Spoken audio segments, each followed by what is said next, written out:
साई राम मेरे प्यारे बच्चों, आज मैं आप एक ऐसे संत की बात बताने जा रही हूँ जो आज दुनिया में सबके बहुत जल्दी कष्टों का निवारण करते हैं। और ऐसे संत जिसकी वाणी में एक सच्चाई है और जो हमेशा अपने बच्चों का भला करते हैं। मैं आज अपने आप को बताने जा रही हूँ, अपना परिचय दे रही हूँ कि मैं एक बहुत ही एक नॉर्मल सी हाउस वाइफ थी और मैं नहीं जानती थी कि साईं बाबा कौन है। लेकिन मुझे 2003 में पता चला कि हमारे वहाँ पर एक मंदिर बना, उसमें मुझे पता चला कि वहाँ पर साईं बाबा हैं और मैं वहाँ पर जाने लगी। पता नहीं क्यों मुझे बाबा रोज़ बुलाते थे और मैं इतनी दूर पैदल जाया करती थी जबकि मैं नहीं जा पाती। लेकिन एक शाम हुई और मेरा जाना शुरू, लेकिन जाते जाते बाबा ने मेरे इतने काम बनाए कि मैं उनके ओर तोड़ती चली गई। लेकिन उसके बाद में फिर बाबा ने ऐसा भी किया कि अपना आशीर्वाद मुझे इस तरह दिया, लेकिन मैं समझ ही नहीं पाई कि मेरे साथ ये हो क्या रहा है। जबकि मैं अपने टाइम पर नहीं बोलती थी, लेकिन बाबा ने इतना बुलवाना शुरू किया। लोगों ने पागल भी कहा मेरे को उस टाइम कि ये लड़की बहुत बोलने लगी, लेकिन बाबा की ये लीला थी। बाद में फिर बाबा ने मुझे अच्छे ढंग से समझाया, सपने में दे करके, विजन दे करके कि तू घबरा मत, मैं तेरे साथ हूँ, मैं ही हूँ। जैसे जैसे मैं बाबा को अर्पण करती थी, फूल अर्पण करती थी, वही फूल दिखाए, वही चरण दिखाए, तो मेरे को भी धीरे धीरे समझ में आ गया कि ये मेरे साईं बाबा हैं। और सन 11 में मेरे को बाबा ने शक्ति दी और सबसे पहले जो बोला गया उसी टाइम मैंने अपने खुद के पापा के लिए बोला था, वो 1 महीने के अंदर अंदर सत्य हुआ। फिर तो सब लोगों का सत्य होना शुरू हो गया और मैं ऐसी हो गई कि बस मुझे कुछ नहीं भाता था सिवाय बाबा के। और बाबा ने मेरे इतना अच्छा साथ दिया कि फिर मेरा जैसे शिरडी में साईं बाबा की कीर्ति फैलने लगी, ऐसे ही की कीर्ति फैलने लगी। लोग मेरे को जानना शुरू करने लगे, लोग आने लगे और फिर एक दूसरे से परिचय होता चला गया कि जैसे एक आए भक्त, उनका काम बाबा ने बनाया, उसके बाद में फिर अपने रिश्तेदारों को, अपने जान पहचानों को भेजना शुरू कर दिया। और आज लेकिन मेरे पे दिखावा नहीं होता। जैसे साईं बाबा इस शिरडी में द्वारिका माई में बैठ कर के सबको जानते थे, सबकी बातें करते थे।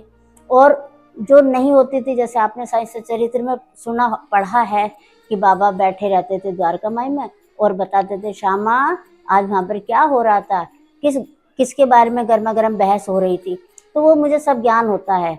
ऐसे मुझे बाबा विजन देते हैं कि आज किसके घर में क्या बना है, आज कैसे कपड़े पहने बैठा है। और आज इस समय मेरे पास लोग दूर दूर से, मेरी शिरडी ये तो यहाँ पर है जो द्वारका माई है, लेकिन बाबा ने जो मेरा घर बनाया है, मैं गाजियाबाद के पास मोदी नगर मेरा घर है, लेकिन बाबा ने उस घर को द्वारका माई का नाम दिया है।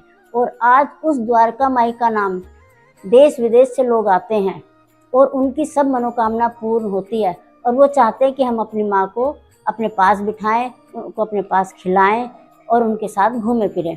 और अब मैं यहाँ आई हुई हूँ शिरडी में, मेरे साथ एक फॉरेन कंट्री से बैठे हुए हैं, वो यहीं पर हैं और अगले महीने दशहरे पर फिर मेरे पास आ रहे हैं।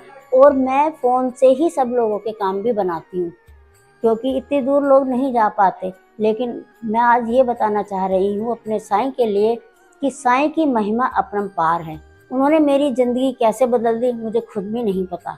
और आज उन्होंने जो जो काम बनाए हैं, अगर जितने काम बनाए, मैं अल्ट्रासाउंड यहाँ से बैठे बैठे होता है, किसके शरीर में क्या बीमारी है वो सब बताते हैं, कुंडली में क्या क्या है दोष है वो सब मुझे बताते हैं। लेकिन मुझे कहीं जाना नहीं पड़ता, सिर्फ एक बारी बाबा को देखना होता है और फिर जो सामने बंदा बैठा होता है उसकी सारी कुंडली खुल जाती है मेरे सामने।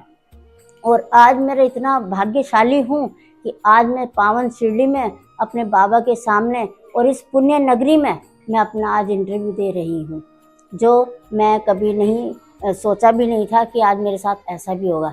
लेकिन मेरे साईं ने मेरे साथ इतना अच्छा किया, तो मैं भी यही चाहती हूँ कि जो भक्त नहीं जानते साईं बाबा को, नहीं मानते हैं, वो माने। क्योंकि आज की जो जनरेशन है उसका ये नहीं पता कि, क्योंकि आज ऐसा हो रहा है कि लोग खाते हैं, पीते हैं, पढ़ते हैं और पढ़ाई करके फिर वो विदेश चले जाते हैं।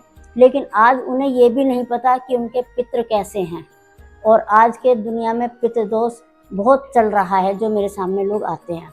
क्योंकि वो अपने देवताओं को नहीं जानते। जबकि हमारे हिंदू धर्म में सबसे बड़े पूर्वज हैं वो हमारा देवता पितृ हैं, जिसे हमें मानना बहुत ज़रूरी होता है। लेकिन हम उनके सब यहीं से निवारण भी कराते हैं, सबका काम बनाते हैं। और आज इस नगरी में बाबा की मुझे इतने अनुभव होते हैं, सबको बाबा ने पीछे छोड़ दिया। और जो आज मैं यहाँ पर हूँ, मैंने कभी सोचा भी नहीं था कि मैं तो एक ट्रेन के लायक भी नहीं थी। जब मेरे को बाबा का पता चला था, मैं तो ये भी नहीं सोच सकती थी कि मैं मुंबई जा सकती हूँ या मैं ट्रेन से इतना लंबा सफ़र भी कर सकती हूँ। लेकिन आज मेरे बाबा ने मुझे फ़्लाइट से ही बुलाते हैं और फ्लाइट से ही अपने द्वारका माई में घर भेजते हैं।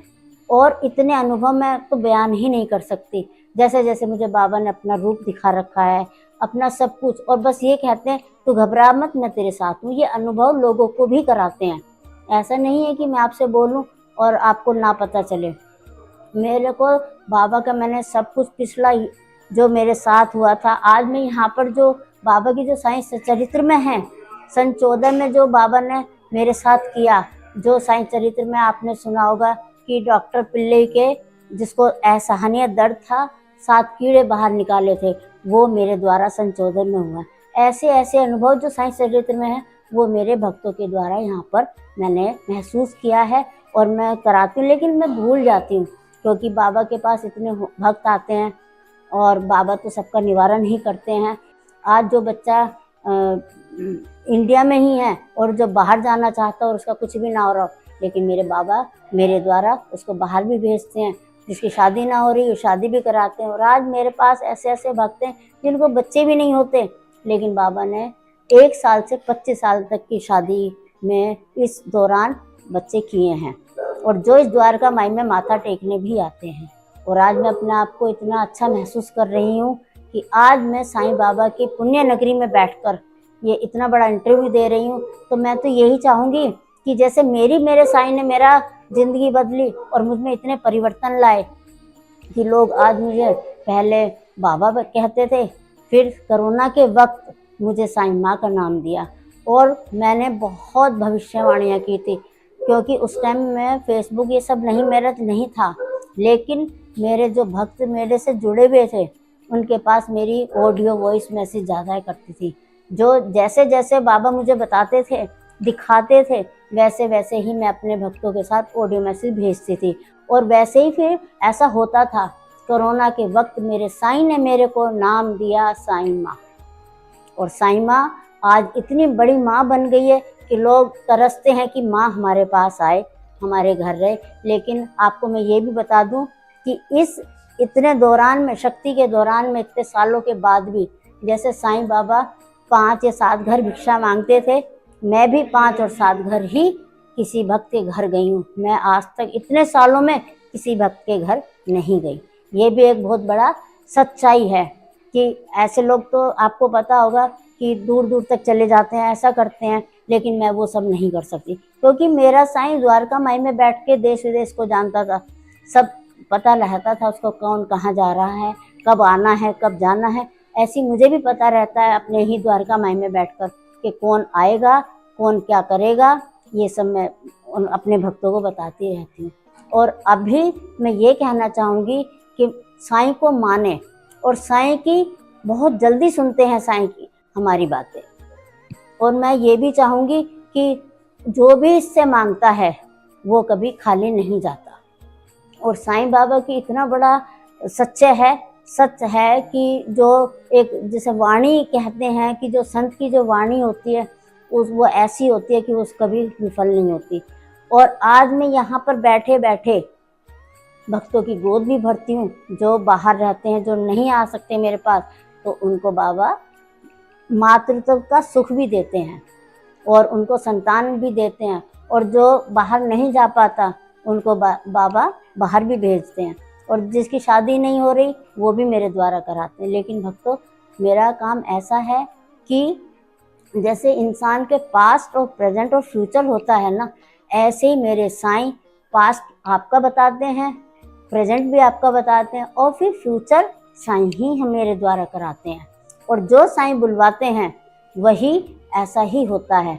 और मैं तो यही चाहूँगी कि साईं की पूजा में कोई कुछ भी नहीं होता कि आप ये अर्पित करो, ऐसे करो या बाबा मांगते हो। मैं भी ऐसे ही हूँ, मैंने भी आज तक अपने भक्तों से कोई मांग नहीं करी है।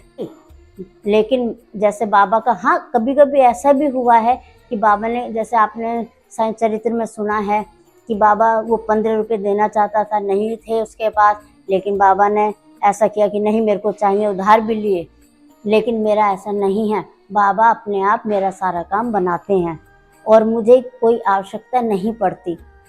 लेकिन मैं तो यही चाहूँगी कि मेरे साईं जैसे मेरा काम बनाया, ऐसी जो मेरे से जुड़े हुए हैं सबका ऐसे काम बनाते रहें।